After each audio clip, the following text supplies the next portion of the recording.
Good morning and welcome to yet another road trip.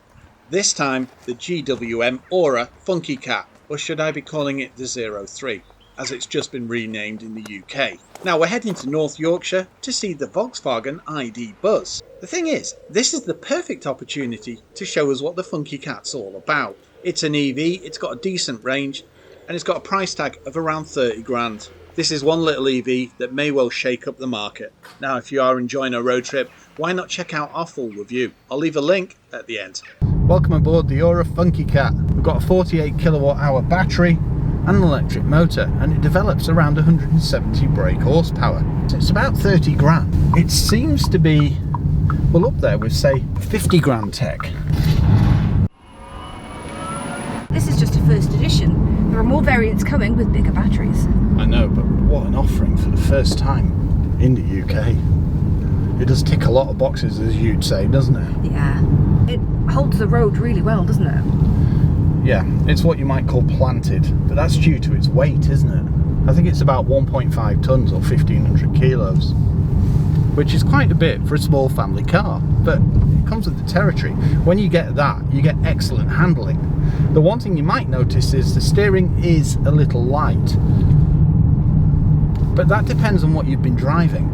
Because I've read reviews and oh, it's very light steering. I'm like, well, it's not. Depending, you've not been driving your 1991 Mercedes W124. Now I'm used to it. It feels well balanced, to be honest.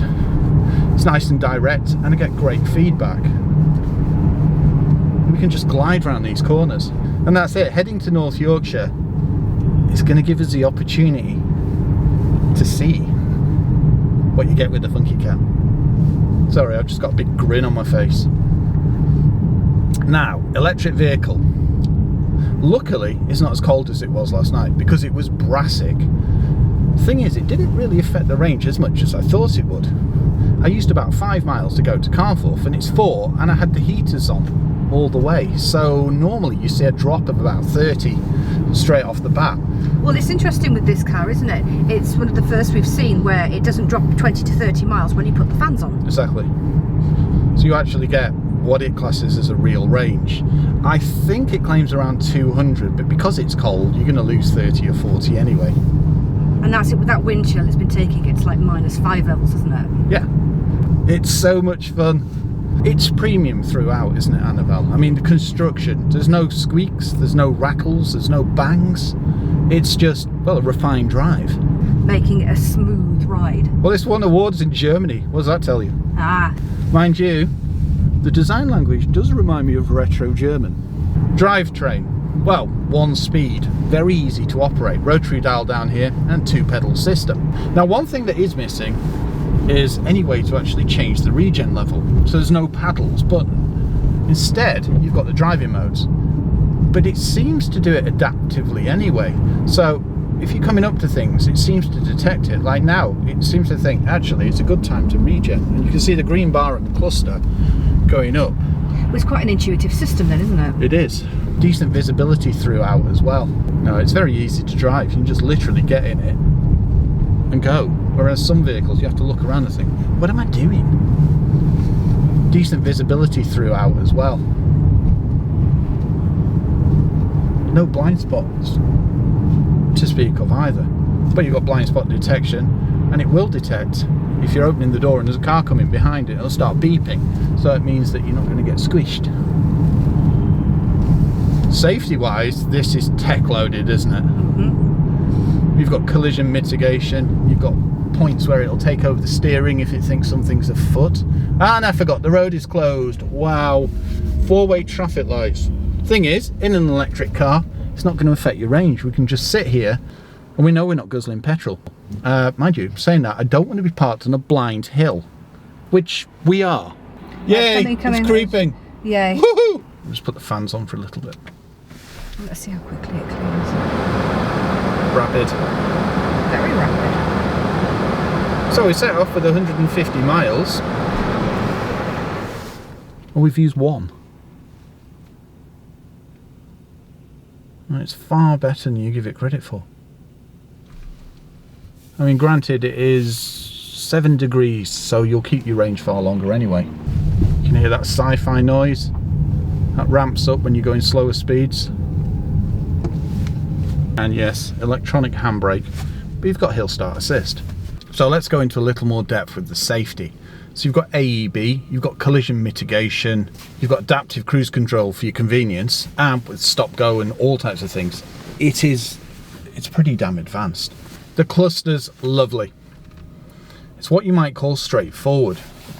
You can even see the vehicles around you. So I can see the vehicles parked on the right.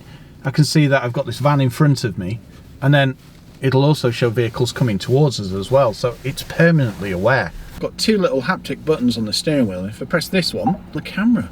Hello, Ora. What's up? Can you close my window, please? Closing passenger area. That's rather clever if you've noticed, because it can tell where you are. Exactly. Hello, Ora. Yes, I'm here. Can you put my window down, please? All right, opening.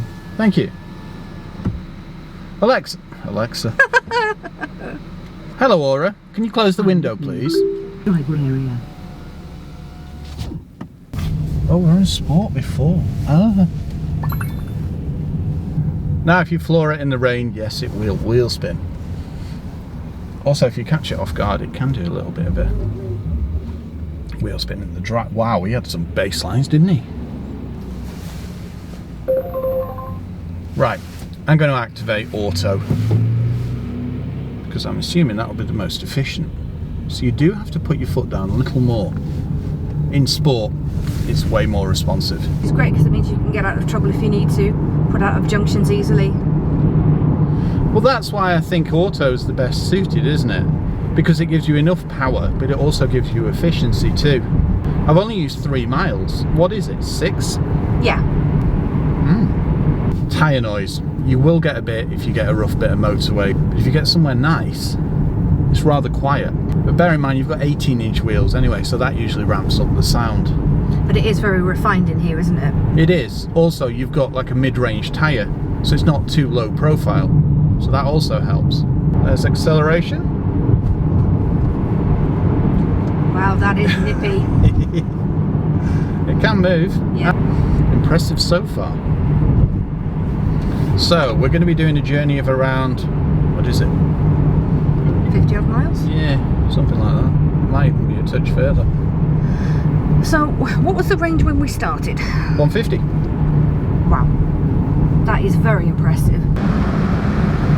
I've noticed as well, this is rather responsive. So if I turn this on and then it's down to 2, that's not bad actually. Then you just slide it. Let's put it in sport mode. See what it's made of. It's in wipers. Ah, it's been delivered and they've not been activated. There we go. Yeah, so that's on. Okay. As expected, in sport it does start using the range far quicker. The best bet, probably auto. Wow, it corners well. You're carried away with it.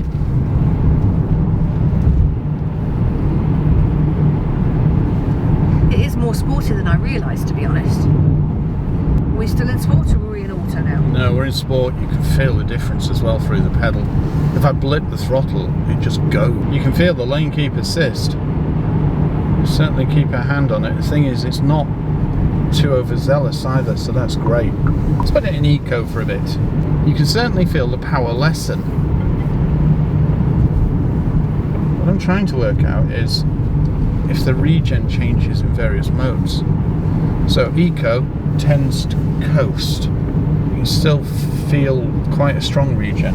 If I change it to auto, it does as it pleases, which is good. Also, I am beginning to think it might have either environmental awareness or some kind of GPS tracking that reads that actually that bend's a bit tight, I'm going to scrub a bit of speed off. So let's see, let's put it in.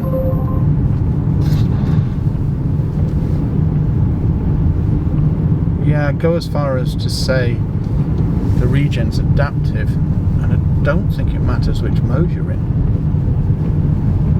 because it doesn't get excessively heavy in sport like some of the vehicles. Yeah, it is. It's scrubbing off speed. It's brought us down to the limit. Wow. Okay. That is intelligence, isn't it? It is for a 30 grand car. No, you get a lot for the money on this. You really do. And it is big enough for the family, isn't it? As for suspension and ride, it's comfortable, isn't it? I think as a passenger is very comfortable. At great visibility through these nice big windows, you've got an enjoyable ride. No, it's pleasant. It really is. The other thing is, it doesn't feel numb. It gives you a nice, comfortable ride, but it still feels nimble, agile. Wow, these are damp roads. Engaging. I don't think there's any other word for it, really. No. It's what you might call a captivating vehicle, isn't it? It turns heads everywhere it goes. It looks so retro yet modern. It's practical, it's versatile, it's got a great price. I think you nailed it there when you said captivating, Ben. They've designed this car as a carpanion. And everything that I've seen and felt about it so far fits that. It's there to be part of your lifestyle, to be a friend of the family or even part of the family.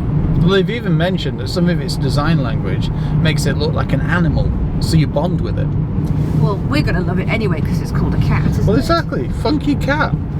You get one chance to put your name across and, make a mark. Yeah. And with a funky cat, well, it does it in one go, doesn't it? Yeah. Remember, Annabelle, you get a 5-year warranty with unlimited mileage. Wow. They really have a lot of faith in this car, haven't they? Yeah, they going do. forward, they know it's going to perform well. Well, that's it. It's a fair markup on the Steed. But as we've seen, EV, the advancements, especially from the China markets. Wow. They've just come on in leaps and bounds over the past 10 years. Yeah. Oh yeah, they're making their mark globally. Such a pleasant experience travelling around at 30 miles an hour. Beautiful little village, Melling. Joining motorways, travelling along A roads, absolutely no problem. It puts its power down well. I think it's 0 to 60 in around 8.3. And the fact it backs off at bends means you can concentrate on what you need to do, getting the driving experience, which is pretty damn good. And sailing along at 50, it's pleasant, isn't it? It's so smooth. No, I could see us spending a long time on one of these. Going on adventures, long journeys, road trips. Still doing well with our range as well, 139 miles. Well, we've definitely travelled more than 11 miles, haven't we? Oh yeah, way more. And we've hardly been in one mode either. We've done quite a lot of acceleration, etc. Wow, the agility! I just wish it wasn't wet. And you're saying that, it's got good stopping power, brakes are good. Yeah, let's diesel round. Emergency steering function activated. In other words, lane keep assist. That's it. It's got high level safety, but it doesn't interfere with your driving experience. It's just there as overwatch, which is what I prefer. Wow! Bloody hell. Roadside recognition.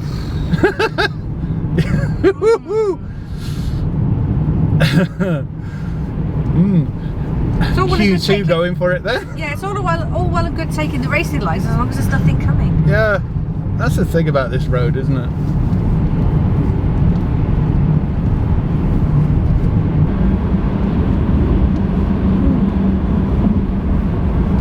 Look at this.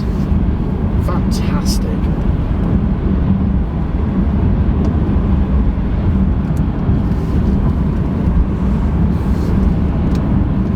Oh, wow, Annabelle. I think that's enough of that, thank you. LED, great throw, and you can adjust the beam down here. Got you, North Yorkshire. This is what you call seriously intelligent. When you're coming up to vehicles in front of, say, traffic lights, the vehicle will just scrub the speed off. managed to stop yet fully because I'm on an A road, but whenever they back off, I don't need to brake, so this just brakes for me. And I must stress, that's not in adaptive. It's not just all the mitigation systems, you've also got detection systems left, right and centre, pedestrian, bicycle. Some of the videos I've seen, you know, the way that it detects someone walking and cycling, it's a remarkable job, to be honest. I still can't believe the price of this vehicle. Also on that note, it's NCAP 5. I suppose if you let it, the vehicle would essentially drive itself. However, this would not be very happy, and this monitors you to make sure you're not falling asleep, looking out the window, etc, etc. The thing is, it's not invasive either. It's not nagging me to say, keep your eyes straight out the windscreen. If I look right for a split second, or look, glance around the cabin, it's fine. Funnily enough, one of the tech divisions of GWM looks at driver safety, autonomous driving, those kind of technologies they're working on. So it actually makes sense of how responsive and alert these systems are in this car. It's extremely good. It is so attentive. I mean, it's braking now. All the vehicles are coming down to about 30 miles an hour, and look at the gap it's given us. Now you can override it with the accelerator, but if you let it do that, it'll regen as well. So it's a win-win scenario. Exactly. And when you're doing that, you can see the green bar climb. So there we go, regen. Now I've already mentioned it's comfortable, but if you throw it into a bend, you will feel the body lean ever so slightly. It's not excessive body roll, it just makes it more comfortable. But the actual chassis, due to the weight of the vehicle, just means it stays glued to the road. So even though the chassis is moving on top, the actual drivetrain, chassis, etc. is literally glued down. I mean, don't go testing that at ridiculous speeds, but if you're having a nice, high-spirited jaunt, it'll take it with ease. One thing I'm going to have to stress is don't let the range put you off. Yeah, it may say 200 and it's closer to say 165 on a colder day. But we've just done about 3 miles of twisty turns doing about 50 miles an hour, and we've used about a mile. So the gasometer, whatever it's known as, is pretty accurate. Okay, we're just coming up to our destination. We've travelled... Oh dear, I've missed it. Or is it this one? It's this one. It's this one. So, it's 28 miles the distance. And we've used 28 miles. Now, considering I've had it in sport and I've been doing accelerations, launches and all types of things, I'm pretty damn impressed with that. The likelihood is you could get it down to anything from 15 to 20 if you leave it in auto, or maybe even eco. But it'll give you far more range than you expect. So, like I said before, don't let the range of the vehicle put you off. It conserves it rather well. Drive one.